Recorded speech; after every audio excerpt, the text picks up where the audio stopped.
موضوع الدرس في مذمة التكاثر والتفاخر، سورة التكاثر، تفسیر ابن کثیر۔ الحمد لله رب العالمين، والصلاة والسلام على أشرف الأنبياء وسيد المرسلين سيدنا محمد وعلى آله وأصحابه أجمعين۔ اللهم صل على سيدنا محمد وعلى آل سيدنا محمد كما صليت على إبراهيم وعلى آل إبراهيم في العالمين إنك حميد مجيد۔ أعوذ بالله من الشيطان الرجيم، بسم الله الرحمن الرحيم۔ ألهاكم التكاثر حتى زرتم المقابر، كلا سوف تعلمون ثم كلا سوف تعلمون، كلا لو تعلمون علم اليقين لترون الجحيم ثم لترونها عين اليقين ثم لتسألن يومئذ عن النعيم۔ قال المؤلف المفسر رحمه الله تعالى: أدام النفع بعلومه وعلومكم في الدارين آمين، إلى أن قال: وقوله تبارك وتعالى: كلا سوف تعلمون ثم كلا سوف تعلمون۔ قال الحسن البصري رحمه الله تعالى: هذا وعيد بعد وعيد۔ حضرت حسن بصری فرماتے ہیں کہ اللہ تنبیہ فرما رہے ہیں کہ یقینی بات ہے کہ تم جان لو گے، پھر یقینی بات ہے کہ تم جان لو گے کہ کیا تم نے دنیا میں کیا ہے۔ تو فرماتے ہیں کہ یہ اللہ تعالی کی طرف سے وعید پر وعید ہے شدید۔ وقال الضحاک کلا سوف تعلمون یا ایھا الکفار۔ وہ فرماتی ہیں کہ پہلا جملہ جو ہے اس کا تعلق کافروں کے ساتھ ہے کہ اے کافروں، پکی بات ہے کہ تم جان لو گے، اور دوسرا جملہ جو ہے وہ مومنوں کے حق میں ہے، ثم کلا سوف تعلمون، یعنی ایھا المؤمنون۔ وقوله تبارک وتعالی: کلا لو تعلمون علم الیقین، أي لو علمتم حق العلم لما لهاكم التكاثر عن طلب الدار الآخرة حتى صرتم إلى المقابر۔ مفسر فرماتے ہیں کہ اس کا معنی یہ ہے کہ اگر تم کو صحیح علم ہوتا، صحیح یقین ہوتا قیامت کا، موت کا، حساب کا، جزا کا، تو تمہیں دنیا میں یہ غفلت نہ ہوتی کہ تم آخرت کو بھول بیٹھتے، حتیٰ کہ قبروں میں پہنچ گئے۔ لَتَرَوُنَّ الْجَحِيمَ ثُمَّ لَتَرَوُنَّهَا عَيْنَ الْيَقِينِ۔ اللہ نے فرمایا تم اپنے آنکھوں سے دیکھو گے جہنم کو، اور پھر تم دیکھو گے، یقین سے دیکھو گے، جس میں کوئی شبہ باقی نہیں رہے گا۔ ھذا تفسیر الوعید المتقدم، وهو قوله تعالی: کلا سوف تعلمون ثم کلا سوف تعلمون۔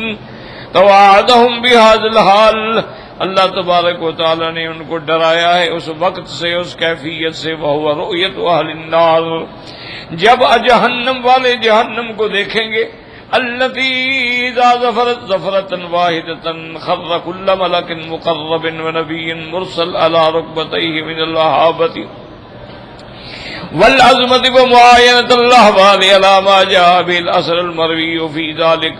اب مفسر فرماتے ہیں کہ وہ جہنم ایسی بلا ہے، اذا زفرت زفرۃ واحدۃ، جب وہ ایک دفعہ سانس نکالے تو اللہ کا ہر فرشتہ اور پیغمبر جو ہیں وہ بھی اپنے گھٹنوں کے بل گر جائیں گے، اس کی عظمت سے، ہیبت سے اور اس کی شدت سے جو وہ اپنے آنکھوں سے دیکھیں گے، جیسے کہ بعد آثار مروی میں بھی آتا ہے۔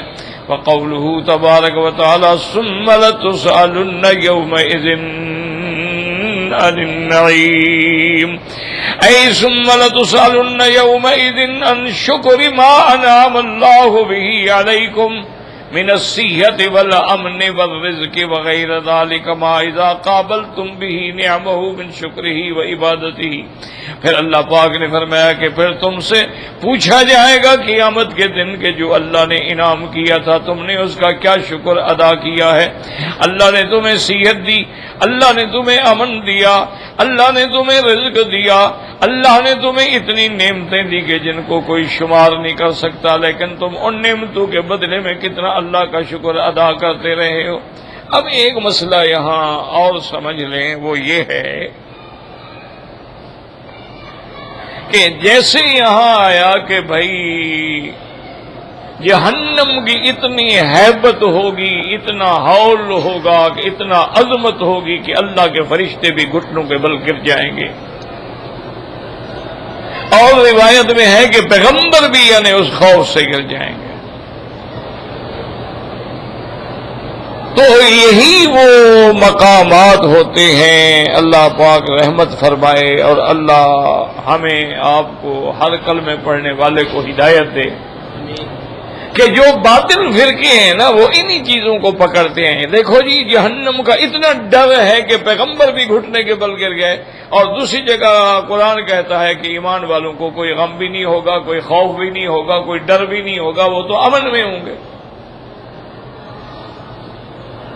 تو اس کا معنی یہ ہے کہ قرآن کہتا ہے کہ لا يحزنهم الفزع الاکبر،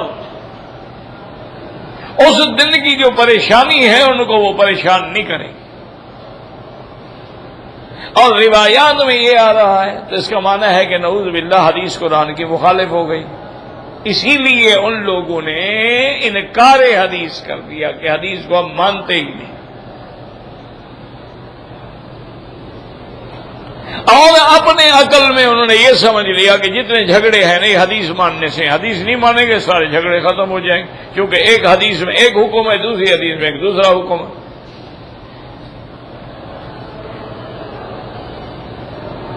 ان چیزوں کو سامنے رکھ کر انہوں نے کہا نعوذ باللہ ثم نعوذ باللہ ثم نعوذ باللہ. سارے جھگڑوں کا جڑ یہ ہے کہ ہم حدیث کو مانتے ہیں. اللہ نے قرآن اتارا ہے، حدیث تو اتاری ہی نہیں. انہوں نے یہ بہانہ بنا کے حدیث کا انکار کر دیا. ایک دوسری جماعت پیدا ہوئی، انہوں نے کہا کہ جناب قرآن و حدیث تو ٹھیک ہے، لیکن یہ فقہ جو ہے نا، جب سے ہم نے اس کو مانا ہے نا جھگڑے پیدا ہو گئے، چار مذہب بن گئے. اگر یہ فقہ والا جھگڑا نہ ہوتا تو ساری حضور کی امت ایک مسئلے پہ ہوتی. انہوں نے حدیث کا انکار کیا، انہوں نے فقہ کا انکار کیا.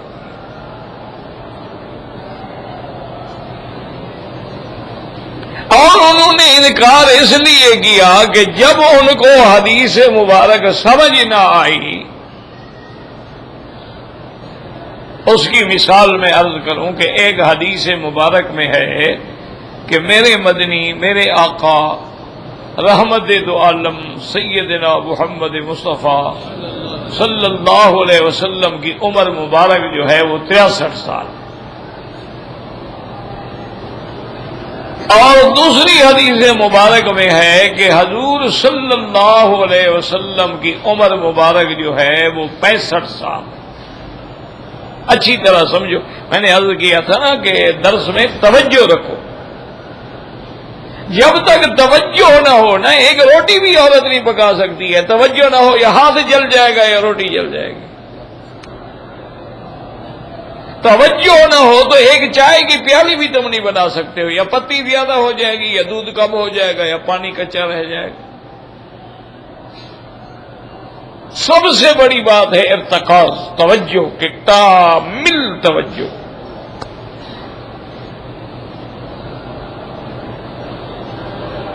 اسی لیے حدیث میں آتا ہے کہ صحابہ کہتے ہیں جب حضور کی فرمان جاری ہوتے تھے ہم لوگ ایسے بیٹھے ہوتے تھے کہ جیسے ہمارے اندر کوئی جان ہی نہیں ہے، گویا ہمارے سروں پہ پرندے بیٹھے ہیں. یعنی ہم ہلیں گے تو پرندہ اڑ جائے گا. یعنی ہم میں یہ سخت بھی نہیں ہوتی تھی کہ ہم ہلیں. اتنا ادب، اتنی توجہ. لاکھوں صحابہ ہیں میرے مدنی محمد مصطفیٰ، لاکھوں صحابہ، لیکن حضور کا حلیہ مبارک بیان کرنے والے 10 صحابی۔ کبھی غور کریں کہ وجہ کیا ہے؟ یعنی صحابہ کو جرت نہیں ہوتی تھی کہ حضور کے چہرے پہ نظر ڈالیں۔ ادب، اس لیے صحابہ کہتے ہیں کانا ینظران الیہ وکانا ینظر الیہما، یہ شان ابو بکر عمر کو ملی تھی جو حضور کے چہرے پہ ہر وقت دیکھتے تھے، اور حضور بھی ان کو دیکھتے تھے۔ تو ایک بات ہمیشہ یاد رکھ لیں، جب تک قرآن کا ادب نہ ہو قرآن نہیں آئے گا، حدیث کا ادب نہ ہو کبھی حدیث سمجھ نہیں آئے گا، فقہا کا ادب نہ ہو کبھی فقہ سمجھ نہیں آئے گی، محدثین کا ادب نہ ہو تو تمہیں کبھی حدیث کی کوئی بات سمجھ نہیں آئے گی، صحابہ کا ادب نہ ہو تو کبھی اللہ کا دین بھی سمجھ نہیں آئے گا، اور حضور کا ادب نہ ہو تو پھر تو جہنم ہی جہنم ہے۔ تو اس لیے پوری توجہ رکھیں۔ اب دیکھیں 2 حدیثیں آ گئی، ایک حدیث مبارک میں ہے کہ آپ کی عمر 63 سال، اور دوسری حدیث مبارک میں ہے کہ آپ کی عمر 65 سال۔ اب یہ 2 حدیثیں ہو گئی۔ جو منکرین حدیث تھے انہوں نے کہا جناب کمال ہے، کس بات کو ہم سچا سمجھیں، 63 والی ٹھیک ہے یا 65 والی ٹھیک ہے؟ ان 2 میں تو ایک غلط ہے نا۔ یہ ہوتے ہیں اختلاف۔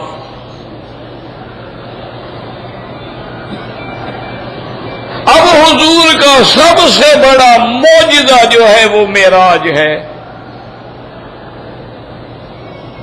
اب معراج میں بھی بی بی عائشہ فرماتی ہیں کہ حضور صلی اللہ علیہ وسلم رحمت دو عالم ساری رات میرے بستر پہ رہے، ایک لمحے کے لیے بھی میرے بستر سے جدا نہیں ہوئے جب تک اذان نہیں ہوئی۔ تو معراج کیسے ہوا حضور کو؟ خود بی بی عائشہ نہیں مانتی۔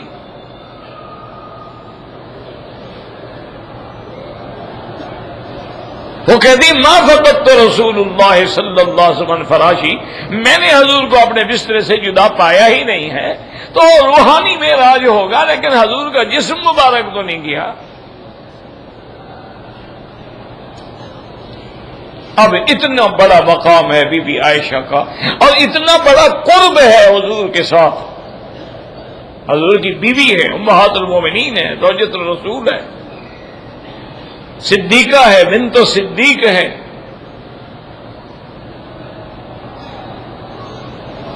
اچھا سیدنا معاویہ کتنا بڑا آدمی ہے، جلیل القدر صحابی ہے، کاتب رسول اللہ ہے، حضور صلی اللہ علیہ وسلم کی زوجہ مطہرہ ام حبیبہ کا بھائی ہے، ابو سفیان کا بیٹا ہے۔ وہ بھی کہتا ہے کہ حضور کو معراج جو ہے جسمانی نہیں ہوا۔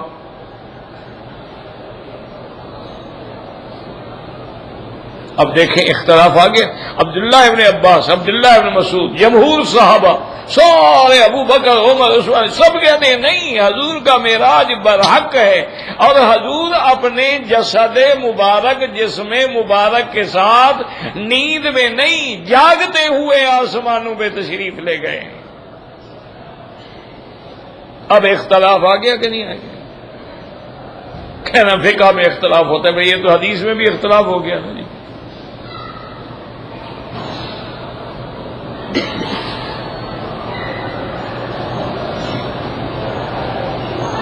اب جمہور صحابہ ایک طرف ہو گئے، بی بی عائشہ اور حضرت معاویہ ایک طرف ہو گئے، تو 2 حدیثیں ہو گئیں، 2 قول ہو گئے نا صحابہ کے۔ یاد رکھو جو بدبخت تھے وہ انکار حدیث کر بیٹھے یا انکار صحابہ کر بیٹھے، لیکن جن کو اللہ نے علم دیا تھا، جن کو اللہ نے ادب دیا تھا، انہوں نے کہا بھائی بی بی عائشہ بھی سچ کہتی ہے، باقی صحابہ بھی سچ کہتے ہیں، دونوں سچے ہیں، صحابہ جھوٹ بول ہی نہیں سکتے۔ الصحابہ کلہم صدوق وعدول، تمام صحابہ سچے ہوتے ہیں۔ اس لیے محدثین کا اتفاق ہے کہ اگر سند کے حدیث میں آ جائے کہ رجل ممن صاحب النبی صلی اللہ علیہ وسلم، رجل ممن رأى النبی صلی اللہ علیہ وسلم، نام نہیں ہے، وہ کہتے ہیں سند ٹھیک ہے، اس کو کوئی نقصان نہیں ہوگا کہ کوئی صحابی بھی ہو سچا ہے۔ اگر صحابہ کے علاوہ رجل ہو، نام نہ ہو، تو وہ راوی مجہول ہوگا کہ بھائی پتہ نہیں کون ہے۔ لیکن اگر ہو کہ کوئی تھا لیکن تھا صحابی تو سچا ہے، بس بات ختم ہو گئی، کیونکہ صحابہ تو سارے سچے ہیں۔ اولئک هم الصدیقون والشہداء، وہ تو سارے سچے، ان کی صداقت کا تو اللہ گواہ ہے۔ تو بات کو سمجھو، انہوں نے کہا بی بی عائشہ بھی سچی ہے، حضرت معاویہ بھی سچے ہیں، اور جمہور صحابہ بھی سچے ہیں۔ انہوں نے کہا بھائی پہلے یہ دیکھو کہ بی بی عائشہ فرماتی ہیں کہ حضور میرے بستر سے رات میں جدا نہیں ہوئے، یعنی میرے گھر میں رہے، میرے فراش پہ رہے۔ کہتے ہیں پہلے یہ تو دیکھو بی بی عائشہ حضور کے گھر میں آئی کب ہے؟ وہ تو مدینے کے بعد نکاح ہوا، شادی مدینے کے بعد ہوئی ہے، ہجرت کے بعد ہوئی ہے، معراج ہجرت سے پہلے ہو رہا ہے، تو بی بی عائشہ کے بستر پر حضور کیسے تھے؟ بی بی عائشہ جو بات کر رہی ہے وہ مدینے میں کسی اور روحانی معراج کی بات ہے۔ مکے کے معراج میں تو بی بی عائشہ حضور کے گھر بھی نہیں ہے، وہ تو بیوی نہیں بنی، اس کا تو رخصتی اور نکاح جو ہے مدینہ منورہ میں ہوا ہے۔ وہ اس لیے علماء نے فرمایا بی بی عائشہ جو بات کہہ رہی ہے وہ الگ معراج ہے، حضور کو روحانی معراج ہوا ہے۔ یہ معراج مکے میں ہوا ہے، اسریٰ بعبدہ لیلا من المسجد الحرام الی المسجد الاقصی۔ تو اس وقت تو عائشہ تھی نہیں بیچاری، اور حضرت معاویہ تو اسلام بھی نہیں لائے تھے، وہ تو اسلام بھی فتح مکہ پر لے آئے، وہ تو اس قصے میں موجود ہی نہیں ہے۔ تو ان کے نزدیک بھی کوئی روحانی معراج کی بات ہے، ورنہ بات وہی ہے جو قرآن میں ہے، جو حدیث میں ہے، جو جمہور صحابہ کہتے ہیں۔ تو اب دیکھو جھگڑا ختم ہو گیا، انہوں نے کہا وہ بھی سچ کہہ رہے ہیں لیکن کسی اور معراج کی بات۔ اسی طرح جیسے حضور کی عمر میں نے عرض کیا کہ بعض روایات میں ہے کہ آپ کی عمر مبارک 63 سال ہے۔ بھائی بیٹھ جاؤ بھائی صاحب، مہربانی کرو نا، ایک تو بعد میں آتے ہو لوگوں کی گردنیں پلانگتے ہو۔ انا للہ و انا الیہ راجعون، کیا کہہ سکتے ہیں؟ سفید داڑھی ہے، بزرگ ہیں، کسی کی گردن کے اوپر آ کے آگے بیٹھنا حرام ہے، ناجائز ہے۔ جو پہلے آ گیا وہ پہلے آ گیا، جو بعد میں آیا وہ بعد میں بیٹھا۔ نہیں آواز سنائی دیتی، اللہ سے دعا کرے اللہ سپیکر کھول دیں۔ یہ تو تمہارے ہاتھ میں ہے، دعا کرو گے تو مسئلے حل ہو جائیں گے۔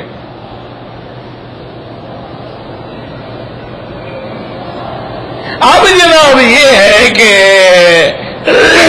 ایک حدیث اور بھی دماغ میں رکھ لو، حضور نے فرمایا کہ میری امت کی عمر جو ہے وہ 60 اور 70 کے درمیان ہوتی ہے، یعنی زیادہ لوگ جو ہیں وہ 60 65 70 بس اسی میں۔ کچھ لوگ ایسے ہوتے ہیں جو 100 سے بھی اوپر گزر جاتے ہیں، 90 پہ پہنچ جاتے ہیں، 100 پہ پہنچ جاتے ہیں، 120 سال پہ بھی پہنچ جاتے ہیں،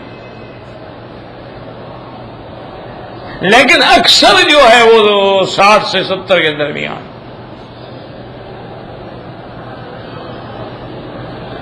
اب محدثین اور علماء نے جواب دیا، انہوں نے کہا بھائی دونوں صحابہ سچ کہتے ہیں، جو 63 سال کہتے ہیں وہ بھی سچے ہیں،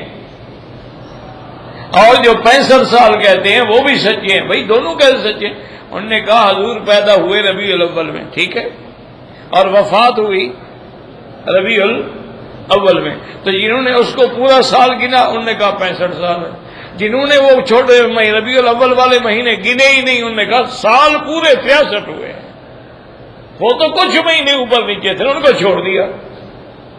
جیسے آج کل بھی حساب میں ہوتا ہے جی میں نے آپ کے 10,830 ہو گیا، چھوڑے یار چھوٹے موٹے بات، موٹی فگر کی بات کرو گے 10,000 دینا ہے آپ نے. تو بعض لوگوں نے ربیع الاول کو بھی پورا سال شمار کر لیا اور وفات والے ربیع الاول کو بھی پورا سال شمار کر لیا، تو 65 سال ہو گئے. اور بعض نے کہا بھائی ربیع الاول تو ذی الحج کے بعد فوت آ جاتا ہے، محرم صفر ربیع الاول چوتھا مہینہ ہے، تو لہذا ان نے شمار ہی نہیں کیا. تو نے کہا پورے سال 63 ہے. تو اب دونوں سچے ہیں کہ نہیں؟ کون سا اختلاف ہو گیا جناب؟ اسی طرح یاد رکھو کہ فقہا میں جو اختلاف ہو جاتا ہے ایک مسئلے میں، مثلا امام ابو حنیفہ رحمۃ اللہ علیہ نے یہ فرمایا، امام شافعی نے یہ فرمایا، امام مالک نے یہ فرمایا، امام احمد بن حنبل نے یہ فرمایا رحمۃ اللہ علیہم. ایک تو سب سے پہلے دماغ میں رکھ لیں کہ یہ سارے ائمہ برحق ہیں، اللہ ان کی قبروں پہ کروڑوں رحمت ہے. یہ اللہ کی شان ہے، اللہ نے ان کو چن لیا ہے. اب دیکھیں نا کتنا صدیاں بیت گئی ہیں، یعنی 1400 سال گزر گئے ہیں، کوئی 5واں امام تو پیدا نہیں ہوا نا. حالانکہ بڑے بڑے علماء، بڑے بڑے مجتہدین، بڑے بڑے محدثین، بڑے مفسرین، لیکن جو مقام اللہ نے ان 4 کو دیا ہے یہ اس کی کوئی حکمت ہے، نرالی حکمت ہے.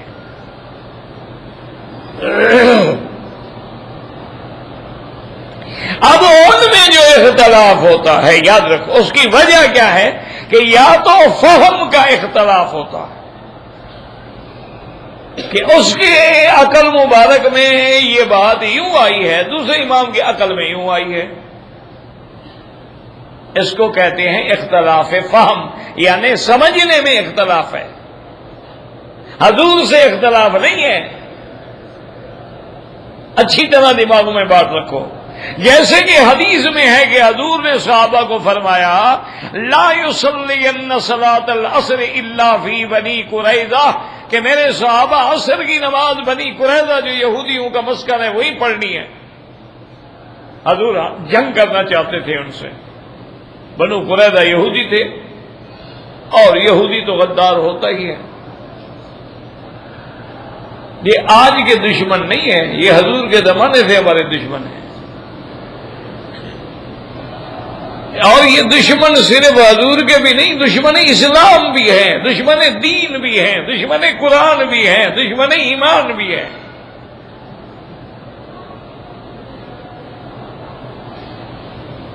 تو میرے آقا نے حکم دے دیا کہ لا یصلین الا فی بنی قریظہ، کہ کوئی عصر کی نماز نہ پڑھے مگر بنی قریظہ میں پہنچ کے پڑھے. صحابہ چل پڑے مجاہدین.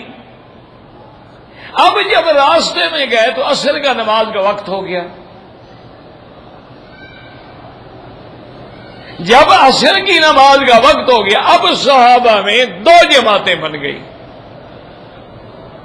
بعض صحابہ نے کہا بھائی ہم تو عصر کی نماز پڑھیں گے پھر جائیں گے. میں کہا اللہ کے بندے حضور نے منع فرمایا تھا. انہوں نے کہا منع کا معنی ہے کہ جلدی پہنچی، یہ تھوڑا ہے کہ راستے میں نماز کا وقت آ جائے تو نماز بھی نہ پڑھو. ہم تو نماز پڑھنے کا اچھا پڑھو، انہوں نے پڑھ لی. اور آدھے صاحب نے کہا بھائی ہم تو نہیں پڑھتے، ہم تو بنی قریظہ میں پہنچ کے پڑھیں گے، چاہے جلدی پہنچیں چاہے لیٹ پہنچیں. تو اب دیکھیں دونوں میں فہم کا اختلاف ہو گیا.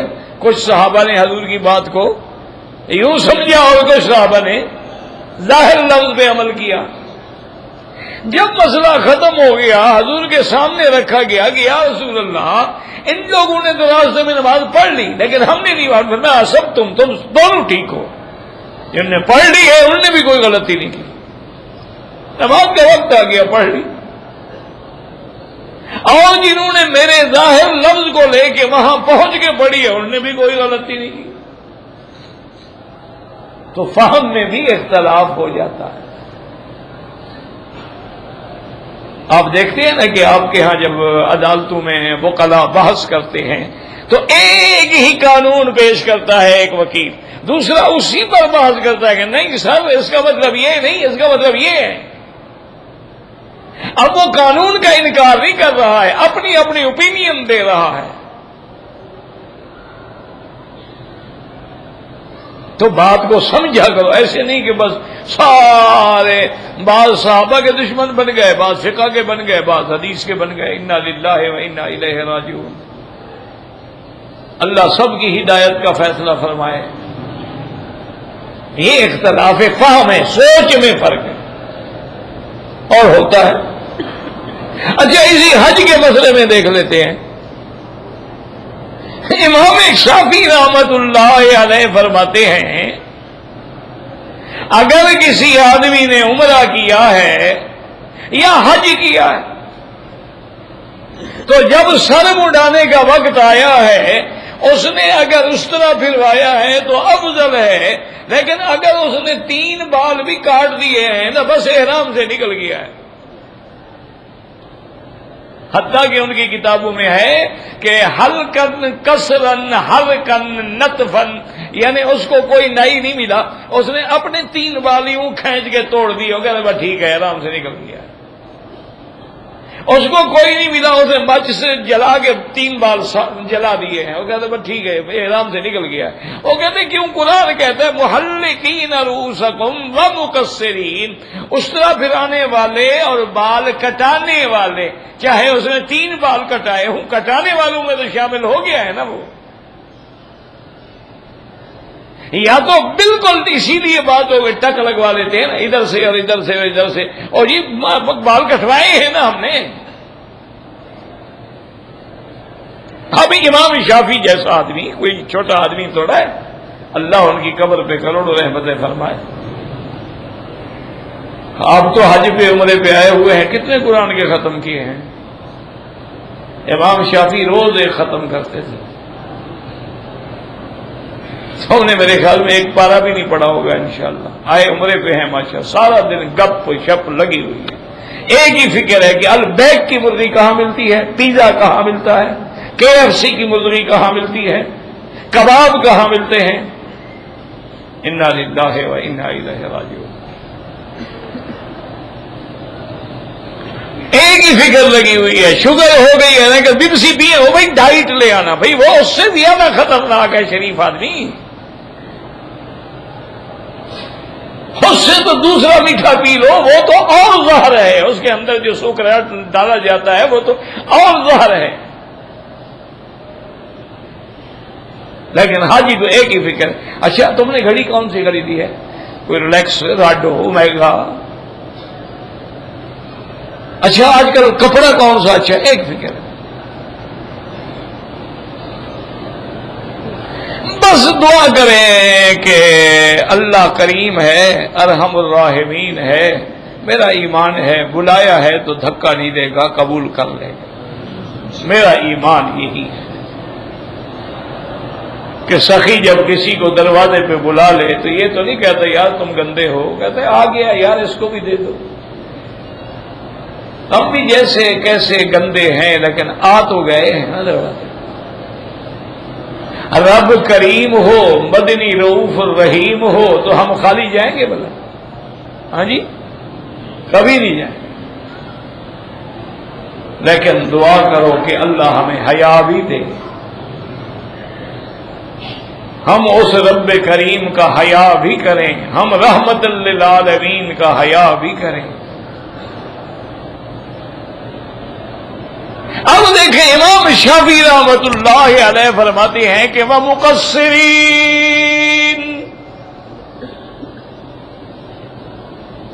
کہتے ہیں کہ جس نے حلق کرایا یا تقصیر کر لی، تھوڑے بال بھی کاٹے تو مقصرین کے اندر شامل ہو گیا، لہذا عمرے سے فارغ ہو گیا، اس میں کوئی دم نہیں۔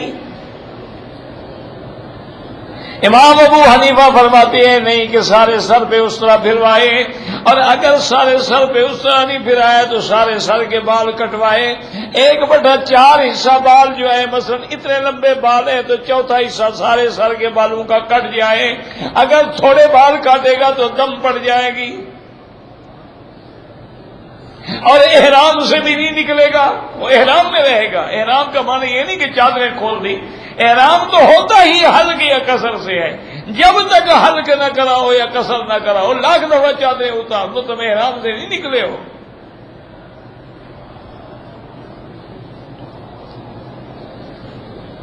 اب ان کی دلیل تو یہ تھی نا کہ لفظ مقصرین میں آ گیا ہے. امام ابو حنیفہ فرماتے ہیں حضرت قرآن اترا ہے محمد مصطفیٰ پہ. حاج صاحب مہربانی کریں بیٹھ جائیں نا، بیٹھ جائیں جہاں بھی کھڑے ہیں بیٹھ جائیں، مہربانی کریں، نہ وقت ضائع کریں اپنا نہ میرا. امام ابو حنیفہ فرماتے ہیں کہ حضرت پہلی بات یہ ہے قرآن اترا ہے حضور محمد مصطفیٰ پر. دیکھو حضور نے سارے سر کا اس طرح پھروایا ہے یا تھوڑے کہا، اور ایک دفعہ زندگی میں حضور نے بال کٹوائے ہیں تو سارے سر کے بال کٹوائے ہیں یا ٹک لگائے ہیں. تو جس میں قرآن اترا ہے اس نے زیادہ سمجھا ہے یا ہم نے زیادہ سمجھا ہے؟ حضور پاک نے ہمیشہ اس طرح پھروایا. حضور پاک نے حج ایک کیا ہے، عمرے 4 فرمائے، ہمیشہ اس طرح ایک دفعہ آپ نے قصر کرائی ہے لیکن سارے سر کی. تو اب دیکھیں یہ ایک فہم کا اختلاف ہے، نعوذ باللہ، اور کوئی جھگڑا نہیں، کوئی کفر اسلام کی جنگ نہیں. اور دوسرا سبب اختلاف کا یہ ہوتا ہے جس کو علماء اہل حدیث نے بھی لکھا ہے فتاوی اہل حدیث میں، کہ چونکہ حضور کے صحابہ مختلف علاقوں میں چلے گئے اور جو حدیث لے گئے وہی سناتے گئے، پھر واپس تو آئے نہیں، وہ جہاد میں شہید ہو گئے. دوسرا صحابی بعد میں گیا، اس نے جو حدیث سنی وہ سناتا چلا گیا. چونکہ سنانے والے مختلف ہو گئے، روایات مختلف ہو گئی، اس لیے ہر علاقے میں جو حدیث پہنچی اس پہ عمل ہو گیا. کہیں عبداللہ ابن مسعود پہنچے، لوگوں نے ان کی بات کو لے لیا. کہیں ابن عباس پہنچے، لوگوں نے ان کی بات کو لے لیا. جیسے مکے والوں کے لیے ابن عباس تھے اور مدینے والوں کے لیے حضرت زید بن ثابت تھے اور کوفے والوں کے لیے عبداللہ ابن مسعود تھے. ان سے لوگ لیتے رہے بغیر کسی جھگڑے کے کہ ہے تو سارے صحابی حضور کے، بات تو اللہ کے نبی کی کہہ رہے ہیں نا.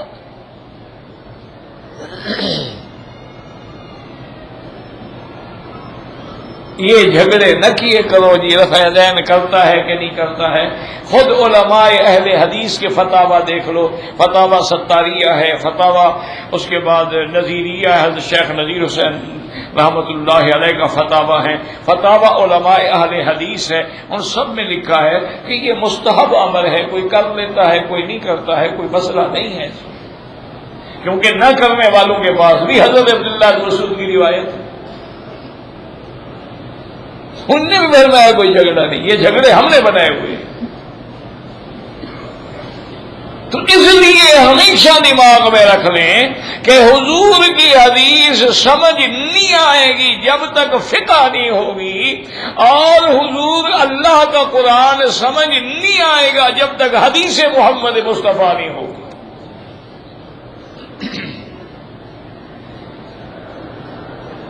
یہ محض جھوٹے دعوے ہوتے ہیں کہ جی ہم اہل قرآن ہیں. اہل قرآن ہو تو 3 رکعتیں مغرب کی تو دکھاؤ کون سی آیت میں ہیں. یہ تو دکھاؤ کہ عشاء کی 4 رکعتیں ہیں. یہ تو دکھاؤ کہ جی تہجد وتر اور تراویح میں کیا فرق ہے، کون سی قرآن کی آیت میں ہے.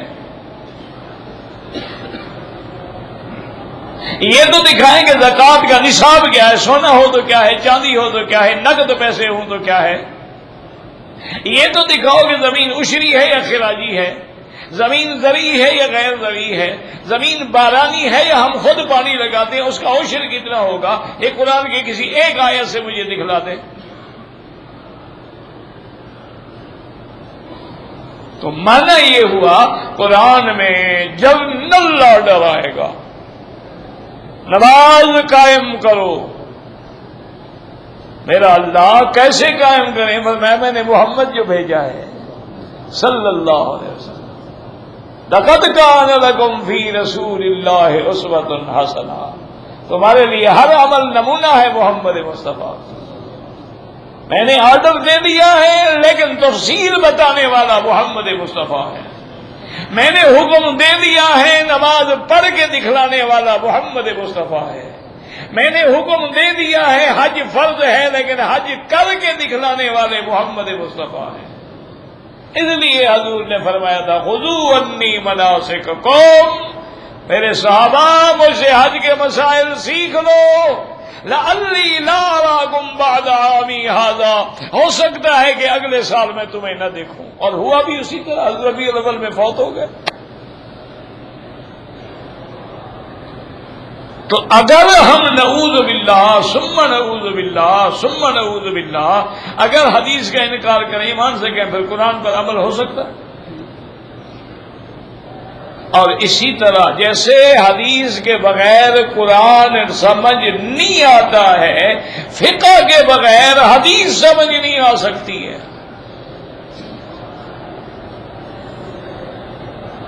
احادیث مبارک میں جو احکام آتے ہیں ان کو سنوار کے، نکھار کے، بنا کے امت کو دینے والے فقہا ہیں، اللہ ان کی قبر پہ کروڑوں رحمتیں فرمائے۔ تو اس لیے میں عرض کر رہا تھا کہ اب دیکھو دو باتیں آ گئی نا، ایک روایت کہہ رہی ہے کہ قیامت کے دن جہنم کے ڈر سے ملائکہ بھی گئے، اور دوسرے قرآن کہتا ہے تو یاد رکھو کہ دونوں حق ہیں۔ ایک وقت ہوگا جب کسی اللہ والے پر، انبیاء پر، اولیاء پر اللہ کی رحمت کی گھڑی ہوگی، کوئی خوف نہیں ہوگا، اور ایک وقت ہوگا کہ سب خوف میں کھڑے ہوں گے، نبی بھی کہہ رہے ہوں گے نفسی نفسی نفسی۔ تو اب اس میں کیا اشکال رہ گیا کہ قیامت کا دن جو ہے وہ تو 1000 سال کے برابر ہے۔ ان یوما عند ربک کالف سنۃ مما تعدون، 1000 سال، اس کے اندر بعض اوقات ایسے ہوں گے ماشاءاللہ کہ اللہ کے بندے بھی اپنے رب سے اس وقت تمنائیں لگا کے کھڑے ہوں گے، حتیٰ کہ کافر بھی تمنا کر رہے ہوں گے کہ یار ہم بھی مسلمان ہوتے تو آج چھوٹ جاتے۔ کافر بھی کہہ رہے ہوں گے چلو یار اللہ کے سامنے بھی جھوٹی قسم کھا لیتے ہیں، دنیا میں جیسے جھوٹی قسم کھا کے بچ جاتے تھے نا، آج بھی شاید ہم بچ جائیں۔ وہ وہاں بھی قسمیں کھانا شروع کر دیں گے، واللہ ربنا ما کنا مشرکین، میرا اللہ ہم نے تو شرک نہیں کیا۔ بات کو سمجھیں اچھی طرح۔ تو معنی یہ ہے کہ ایک وقت ایسا ہوگا کہ جیسے صحیح حدیث مبارک میں ہے کہ ایک آدمی کو اللہ حکم دیں گے کہ چلو اس کو ابھی جہنم سے نکال دو، لیکن جہنم کے باہر قریب کنارے پر اس کو بٹھا دو۔ وہ بیٹھ جائے گا، پھر روئے گا اللہ میاں آپ نے بڑی مہربانی کی، مجھے جہنم سے تو نکال دیا ہے لیکن اس کی گرمی کھا رہی ہے، مہربانی کر کے تھوڑا سا چلو جنت میں نہ بھیجیں، اس کے دیوار کے سائے میں تو بیٹھنے دیں۔ اللہ فرمائیں گے اس کے وہاں بٹھا دو، چلو وہاں بٹھا۔ اب ایک وقت یہ ہے کہ بندہ اپنے اللہ سے ناز کر رہا، وہ کہے گا اللہ میاں آپ نے بڑی مہربانی کی ہے، جہنم سے نکالا، پھر دور بھی کیا، اب جنت کے باہر بٹھا دیا، اگر اندر بھی تھوڑا سا بٹھا دیں تو کوئی کمی تو نہیں آ جائے گی نا۔ اللہ فرمائیں گے جھوٹ بولتے ہو، خدا کے سامنے جھوٹے گا، کہتے اللہ مجھے آپ کی قسم ہے پھر نہیں مانگوں گا، کچھ بھی نہیں مانگوں گا، مجھے تھوڑا سا اندر بٹھا دو بس۔ اللہ فرمائیں گے اچھا اس کو کچھ اور اندر کا، اور اس سے آگے بٹھا دیں گے، کچھ دیر گزرے گی پھر کہ اللہ میاں سب لوگ تو جنت میں چلے گئے، ایک میں ہی پڑا ہوں باہر اور دروازے میں پڑا ہوں، میں کوئی ان کا دربان یا چوکیدار تو نہیں ہوں، مہربانی کرے مجھے بھی کوئی چھوٹا سا کمرہ دے دے۔ اللہ کہہ رہے تم نے تو قسم کھائی تھی جھوٹے کہ میں نہیں مانگوں گا، کہ اللہ میاں پھر نہیں مانگوں۔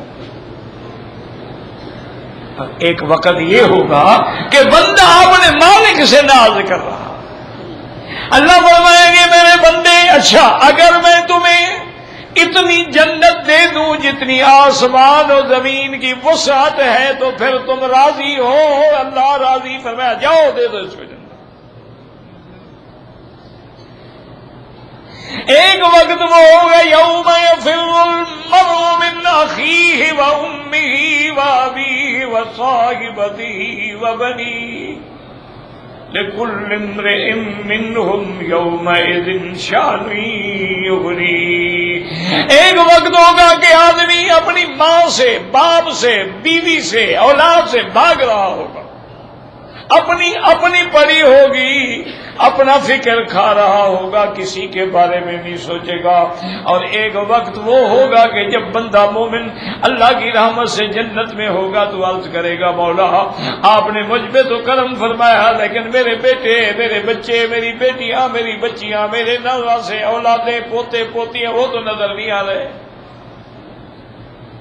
اللہ فرمائیں گے میرے بندے الحمدللہ وہ بھی تیری اولاد ساری جنت میں ہے، لیکن ان کے عمل تیرے عمل کے مقابلے میں کم تھے، اس لیے وہ نیچے کے درجے میں ہیں، تم اعلیٰ درجے میں ہو۔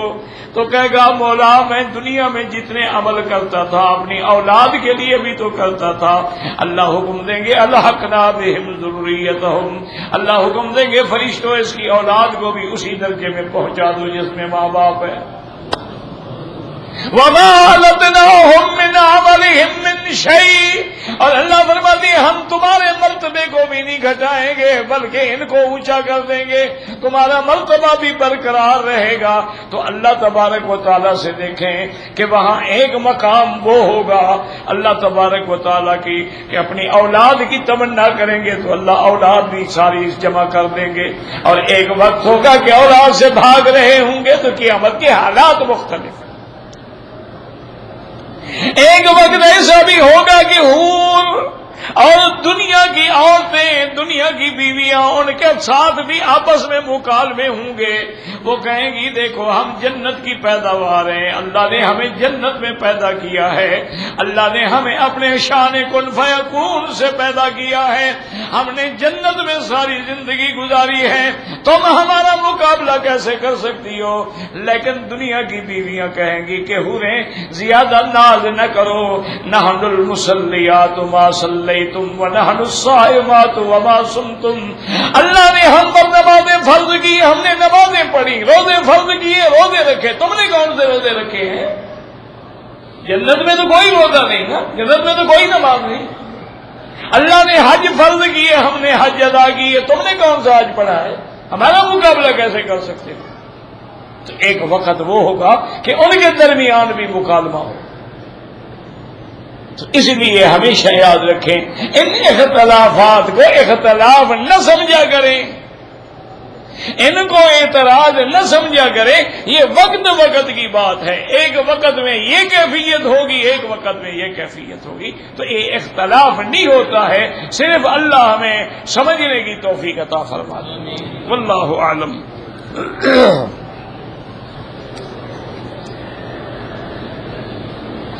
ایک آدمی نے بنگلہ دیش سے حج بدل کے لیے حج افراد کا احرام باندھا ہے۔ میرا بھائی حنفی مسلک میں تو اب تمہیں حج تک احرام میں رہنا ہے، تم احرام نہیں کھول سکتے۔ اگر احرام کھول کے تمتع میں بدلو گے تو حنفی مسلک میں تم پر دم ہے، ایک بکری جرمانے کی دینی ہوگی۔ لیکن امام احمد بن حنبل رحمۃ اللہ علیہ فرماتے ہیں کہ وقت زیادہ ہے، مشقت ہے، احرام کے شرائط کو قابو رکھنا مشکل ہے، اس لیے اگر کھول کے عمرہ کر لے، عمرہ کر کے سر مڈا لے، پھر حج کا احرام باندھے تو اس کا تمتع ہو جائے گا، اس کو صرف تمتع کی بکری دینی پڑے گی اور جرمانے کی کوئی بکری نہیں۔ میرے بھائی اگر تم حنفی بنتے ہو، حج افراد بھی کرتے ہو، تو وہاں سے چلتے ہوئے مسئلہ پوچھ لیتے، تم پہلے مدینہ منورہ چلے جاتے، یا حج بدل کر رہے ہو، جس کا حج بدل ہے اس سے اجازت لے لیتے کہ بھائی دیکھو جیسے حالات ہوں گے، تمتع کا ہوگا یا افراد کا ہوگا میں کروں گا، وہ اجازت دے دیتا، تمہارا حج بدل ٹھیک ہو جائے، کوئی مشکل نہیں۔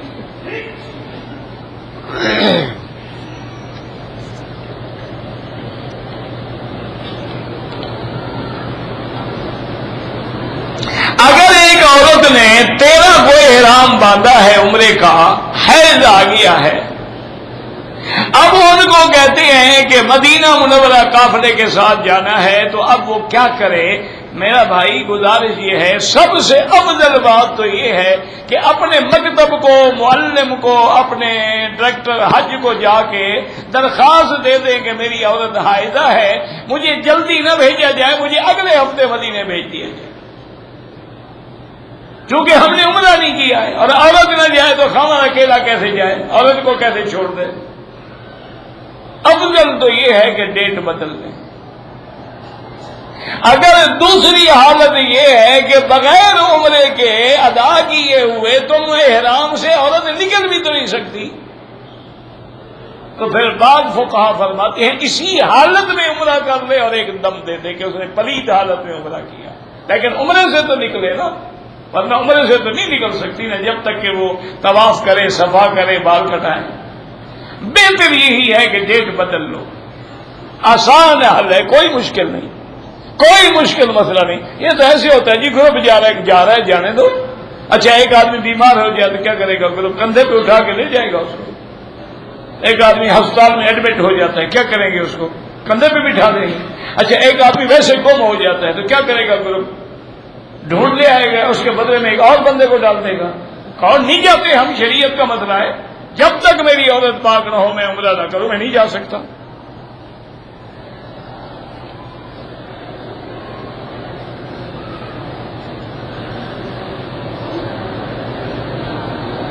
میں نے احرام کی حالت میں کھانے سے پہلے صابن سے ہاتھ دھو لیے، کوئی بات نہیں۔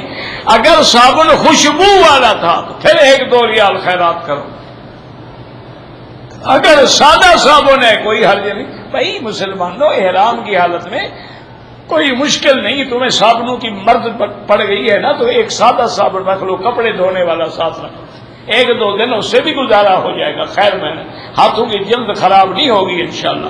حج سے فارغ ہو کے پھر لوشن شوشن کریمیں شریمیں لگا لینا، کوئی فرق نہیں پڑتا۔ 2-4 دن احتیاط کر۔ نمازی کے سامنے نہیں گزرنا چاہیے، مجبوری ہے تو سجدے کی جگہ سے دور گزریں۔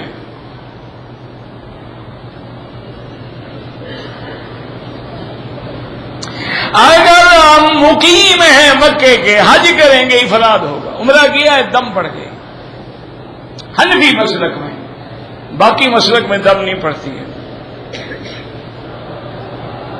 میں مکے میں رہتا ہوں، میری بیوی بھی میرے ساتھ ہے، تو حج آپ بھی کریں گے یا بیوی کے افراد ہی کریں گے؟ مکے والوں کا ہوتا ہی افراد ہے، اللہ کے بندے، جو بھی میقات کے اندر ہے اس کا حج افراد ہوتا ہے۔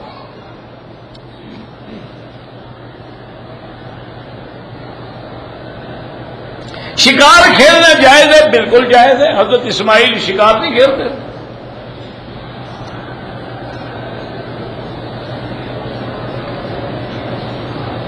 کہتے ہیں جی کہ میں حج پہ آیا ہوا ہوں، میرا بزنس ہے، تو میں یہاں سے بیٹھے ہوئے انٹرنیٹ کے ذریعے اپنے بزنس کو سنبھالتا رہوں، کوئی بات نہیں، کوئی مسئلہ نہیں۔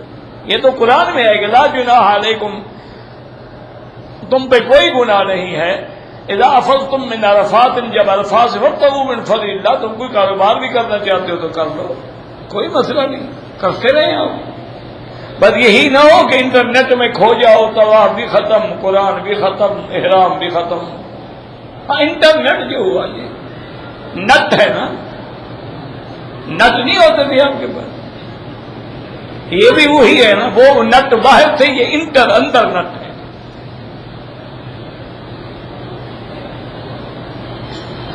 ہم نے عمرہ کر لیا ہے، اگر مسجد عائشہ میں ہر دفعہ عمرے کے بعد سر مڈانا پڑے گا، چاہے 100 عمرہ کرو، یاد رکھو بال ہوں یا نہ ہوں سر مڈانا ہوگا۔ طواف کے دوران میں نماز جنازہ آ جائے، نہ پڑھے تو کوئی حرج نہیں، اور اگر پڑھ لے سلام پھیر کے وہیں سے چل پڑے۔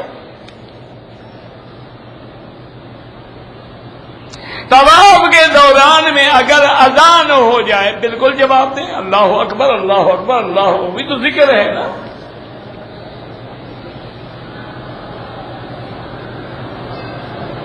میں نے تب 23 شوال کو ریاض سے آگے عمرہ کیا ہے، اگر آپ کی نیت اسی وقت تھی کہ میں عمرہ بھی کروں گا حج بھی کروں گا تو ٹھیک ہے، آپ کا تمتع ہے، کوئی مسئلہ نہیں آپ کے لیے، وہی عمرہ کافی ہے۔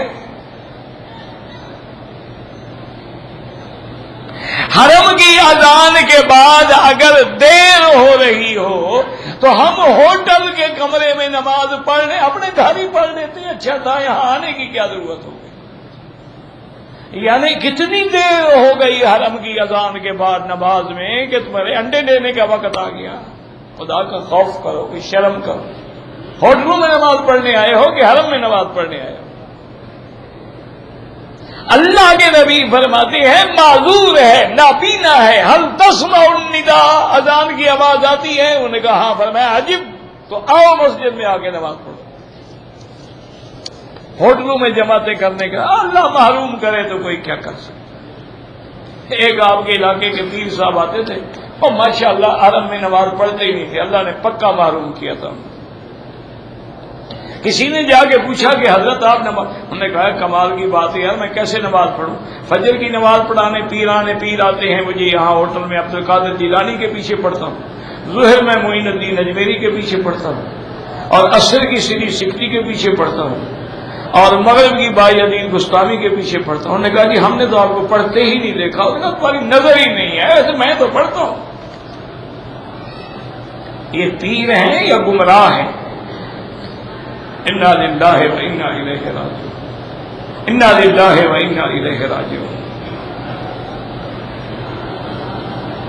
میرا ایک دوست ہے 5 وقت نماز پڑھتا ہے، طواف نہیں، حج عمرہ نہیں کرتا، اللہ کی مرضی، محروم کیا ہوا ہے خدا نے اس کو۔ تم کون ہو اس کو زبردست کہتے رہو؟ بس یہ بھی شکر کرو کہ نماز کو پڑھنے کی توفیق اللہ نے دے دی ہے۔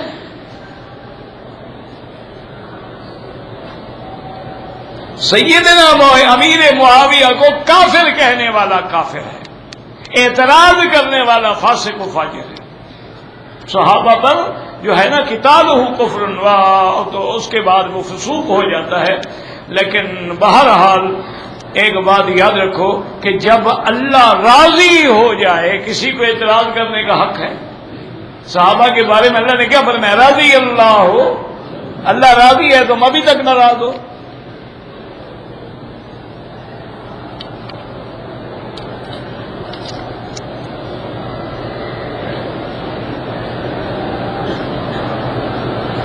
پینٹ جو ہے جی کہتے ہیں نیچے سے فلائٹ نہیں کر سکتے، نیچے سے سلی ہوئی ہوتی ہے، تو کیا کہیں بھائی؟ یعنی وہ ٹخنے سے بھی نیچے ہو اور نماز پڑھتے رہو، یہ کہاں کا مسئلہ ہے بھائی؟ سلی ہوئی ہے تو نہیں کر سکتے، نہ سلی ہوئی ہے تو فولڈ کر سکتے، پھر تو ہر سلا ہوا کپڑا پھینک دو۔ ایسے لوگ مسئلے گھڑتے رہتے ہیں۔ بالکل اگر ٹخنے کے نیچے ہو تو جہنم کی آگ کی حضور نے وعید سنائی۔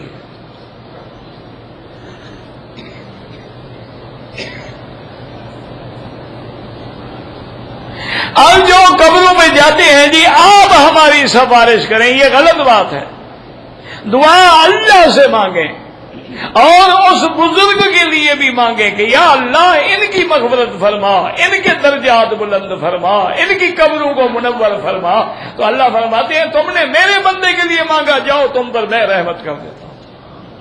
یہ نہیں کہ ان سے مانگو کہ جناب ہماری درخواست پہنچا دیں، کیونکہ اللہ ہماری تو سنتا نہیں۔ اللہ تو کہتے ہیں مجھے پکارو میں سنتا ہوں، تم ان کو کہتے جی ہماری تو نہیں سنتا، آپ ذرا پہنچوا دیں۔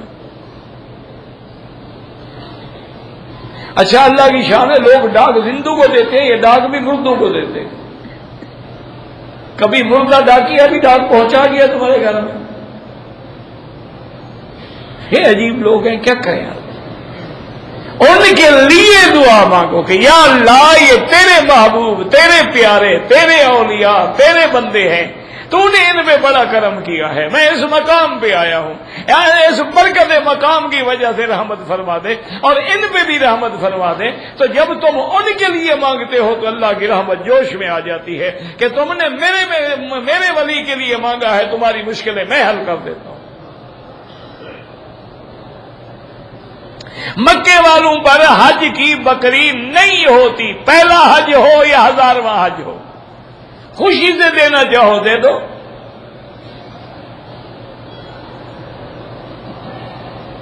مکے میں رہنے والے حج افراد کریں گے، حج کرنے سے پہلے خاندان والوں سے اجازت لینی ضروری ہے؟ کوئی ضروری نہیں۔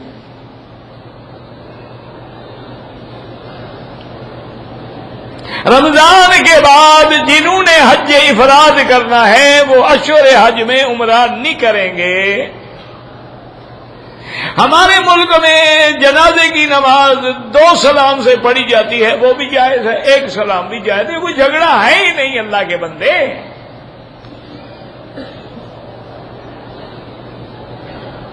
مکے میں رہنے والے تمتع نہیں کر سکتے، افراد کریں گے۔ پہلا حج ہے، ضروری نہیں ہے بکری دینی، خوشی سے دے دو۔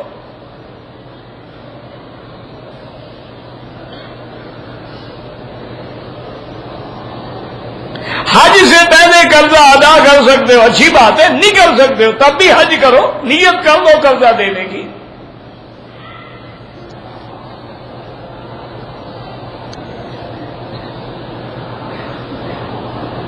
میری بیوی جو ہے بچہ پیدا ہونے والا ہے، میں نے اس کو گھر جانے کے لیے کہا، وہ نہیں گئی، ہماری لڑائی شروع ہو گئی۔ غصے کی حالت میں نے اس کو 3 دفعہ طلاق دے دی۔ ماشاءاللہ طلاق غصے میں دی جاتی ہے جناب، بچہ پیدا ہونے والا تب بھی طلاق ہو جاتی ہے۔ طلاق دینے والا گنہگار ہے، لیکن یہ نہیں کہ طلاق نہیں ہوتی، لیکن بہتر یہ ہے کہ دارالافتاء سے رجوع کرو۔ اگر ایک گاڑی کی قیمت 1 لاکھ ہے اور 6 مہینے کی ادھار پہ 1,20,000 ہے، وہ جائز ہے، کوئی منع نہیں۔ شیعہ کی لڑکی سے نکاح نہ کریں، کیوں؟ شیعہ بعض ایسے ہیں جو بالکل کافر ہیں، ان کی لڑکی سے نکاح کیسے ہوگا؟ جو قرآن کے منکر ہیں، جو بی بی عائشہ کی عزت و عصمت کے منکر ہیں۔ اگر شادی ہو گئی ہے تو اس کو توبہ کراؤ شیعہ مذہب سے، اس کو صحیح مسلک پہ لے آؤ، توبہ کرے۔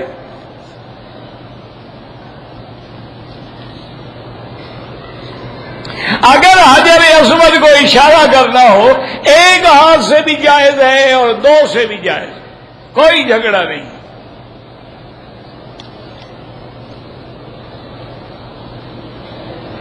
نمازی کے آگے نہ گزرے، مجبوری ہو سجدے کی جگہ سے دور ہو کے گزرے۔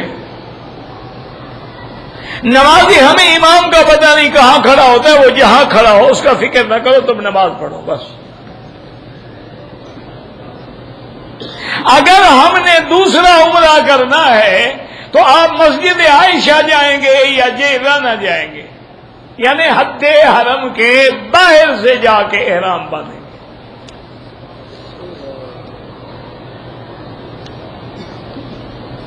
اگر ہماری 15 ذی الحجہ کو واپسی ہے، اس سے پہلے طواف الوداع ہو سکتا ہے تو آپ تو 12 کو واپس آ جائیں گے، 13-14 کو کر لیں، نہیں تو بہرحال کر لیں تاکہ طواف الوداع چھوڑیں گے دم پڑ جائے گا، ورنہ حکم یہ ہے کہ آخری دن کریں جس دن جانا ہے۔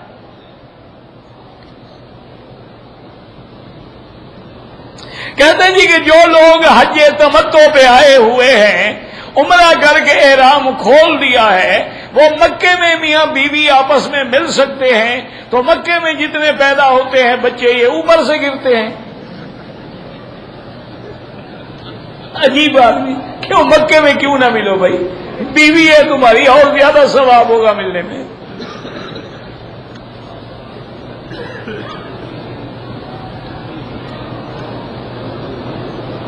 ایک آدمی نے بالوں کی صفائی نہیں کی تھی لیکن عمرہ کر لیا، کوئی حرج نہیں۔ اگر ایک آدمی نے احرام کی حالت میں اپنے پاؤں کو کھجلایا، کوئی بال ٹوٹ گیا، کچھ بھی نہیں ہوتا۔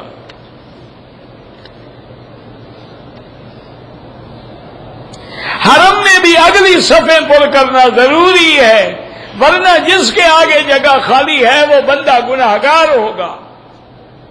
آگے چلے جائیں، اول فل اول، پہلے دوسری اس طرح پوری کریں۔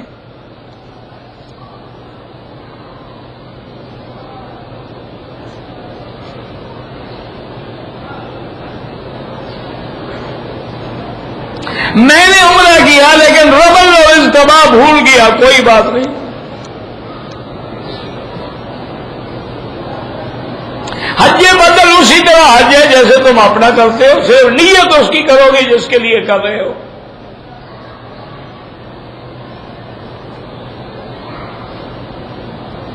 اب شمال میں واپس آئے ہو اور عمرہ کیا ہے، اب آپ کا حج تمتع ہوگا۔ مکے میں مقیم ہیں تو آپ کا حج افراد ہوگا۔ میں مکے سے 25 ذی الحجہ کو ذی القعدہ کو مدینے جا رہا ہوں، پھر واپسی میں قران آپ تو عمرہ کر کے جا رہے ہیں نا، آپ کا تمتع ہی رہے گا۔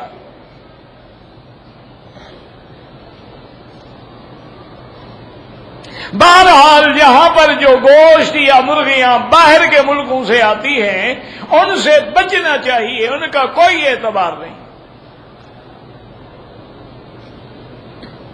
ہر طواف کے بعد 2 رکعت واجب الطواف پڑھنا ضروری ہے، لیکن اگر کوئی 2-3 طواف کر لے بعد میں 2 رکعت پڑھ لے تو وہ بھی جائز ہے۔ جو بندہ خودکشی کر لے اس کے لیے بھی ہم حج کر سکتے ہیں، بھئی کافر تو نہیں ہے نا، گناہ گار ہے، کیوں نہیں کر سکتے؟ اللہ مغفرت کرے۔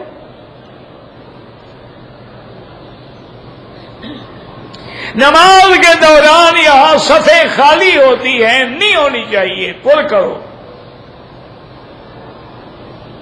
اگر ہم پہلے دن کنکری مارنے کے بعد واپس ہوٹل میں آ جائیں، دوسرے دن بھی جا کے کنکری مار کے ہوٹل میں آ جائیں، اگر مینا میں رہنے کی جگہ خیمہ نہیں ہے تو واپس آ سکتے ہو، اگر جگہ ہے تو محض نخرے کے لیے نہیں آ سکتے۔ یہ کہتے ہیں حج میں بھی ایک ایئر کنڈیشن خود ساتھ رکھ لو، جہاں بھی بیٹھو گے چلا دیا۔